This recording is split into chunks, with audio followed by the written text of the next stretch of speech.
According to several national publications, Oklahoma has the lowest score in the nation for women's health care and women's safety, the highest number of domestic violence crimes against women, and the second highest rate of incarceration for women. Now, an in-depth look at a case that has sparked a movement here in Oklahoma, a murder from 1998, and the accused, a woman who told police she killed her abusive ex-boyfriend to save her own life.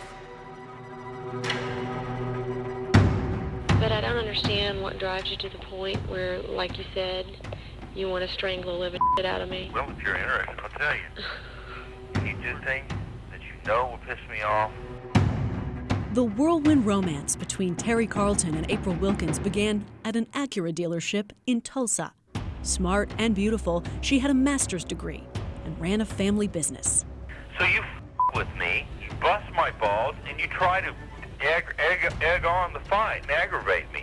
But then, whenever I lose my temper and I'm going to throw you outside the room naked.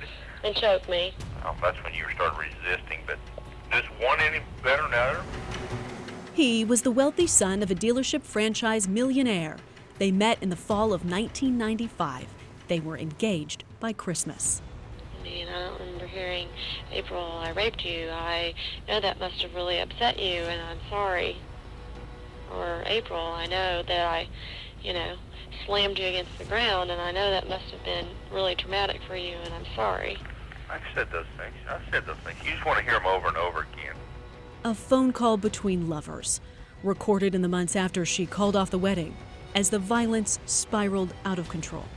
What about my feelings? My feelings count for nothing with you, and until they do, all this is just bull. So, goodbye. Her story is like so many other stories of women in Oklahoma. The first time he hit her, they were vacationing in Rome, Italy. The next 18 months would bring 3 emergency protective orders, a dozen calls to police for help. April Wilkens was so terrified of her boyfriend, she wore a panic button around her neck. People often say, well, why doesn't she leave? She just needs to leave. Well, leaving is the most dangerous thing you can do. Domestic violence is all about power and control and maintaining that control in a relationship. And so if someone says, I'm no longer going to let you control me, I'm no longer going to let you to have this power over my life, then that's when you become in the most danger. Police reports lay out a pattern of domestic terror, an abusive fiancé accused of rape, assault, robbery, stalking, blackmail, and revenge porn. The neighbors all knew. They knew he had this distinctive car, and they knew that she put up this huge stockade fence around her property because he was climbing in and breaking into the back. It's almost so unbelievable that you're like, this must be fiction. How can this be real? April 28, 1998, her home had been ransacked again.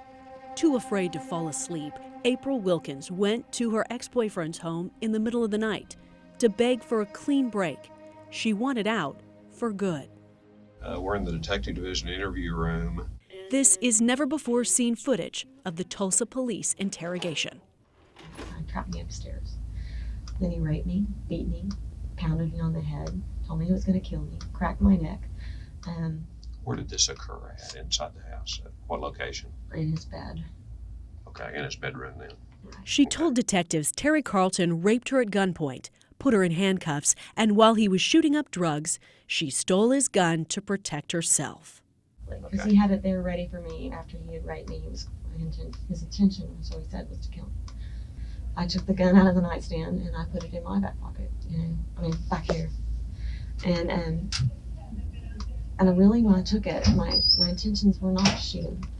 And it was to protect myself, basically fighting for my life. He was coming at me with what he had, and he was bigger and stronger, and had he gotten the gun away from me, he would have killed me. She emptied the magazine, 8 bullets, and Terry Carlton bled out on the floor of his own basement. I have zero doubt about whether or not she was in mortal fear for her life at the time when she pulled the trigger. April Wilkens waited with the body until police arrived. 24 hours later, The district attorney charged her with first-degree murder, premeditated intent to kill.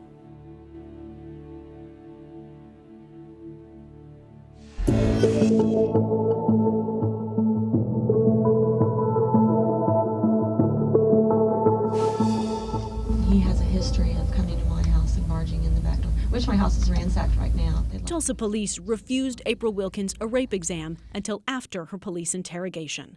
She spent the next year in jail, awaiting trial on a charge of first-degree premeditated murder. This case ended up being about how many times she fired the gun, and did she go over there, and when did she get there, and how crazy was she, and all of this, and it's like, none of that matters. Was she in mortal danger and fear for her life at the time when she pulled the trigger? And the answer is yes. At trial, Wilkens' lawyers argued self-defense, battered woman syndrome. He was like twice her size. He was very violent towards her for 2.5 years previous to that, and he was an addict. He had track marks everywhere you could have track marks, between the toes, behind the knees, everywhere.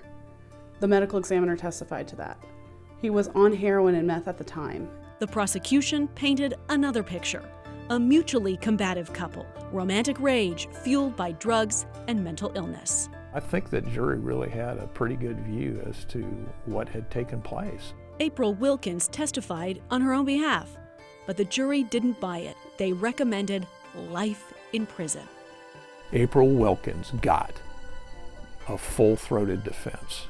She got to raise domestic violence. She got to raise all the abusive issues. She got to raise the drugs. That jury got to hear what the real story was, and that jury was convinced beyond a reasonable doubt that she was not entitled to self-defense, and they found her guilty. Yes, the court heard testimony about the brutality and the drugs, but attorney Lynn Worley believes the defense failed ultimately because their argument was missing context about April Wilkens' state of mind on that terrible night. There was a huge gap in demonstrating how do you get to the point where they were that morning in that house. And it's the fact that you've got 2 years of absolute up and down craziness where he was never held accountable, ever. Every other avenue that she tried to protect herself didn't work.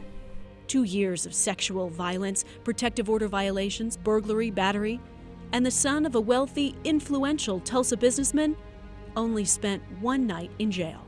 If he wasn't who he was, it never would have got to the point that it did. You know, you can tell by listening to that tape, this was a way of life for him. He was an entitled person who was never held to account. Do you not see how maybe it's a little drastic to pounce on someone and choke them and throw them out on their naked, threaten to throw them out on their naked, and, you know? That audio tape was never played in court. I mean, does that not seem a little drastic? And Yes, you're right. It is drastic, and I admitted it. I just thought I was going to die a really painful, slow, excruciating death. Like, I didn't want to hurt him. I didn't want to hurt him. I didn't want to take his life. I just wanted to be safe.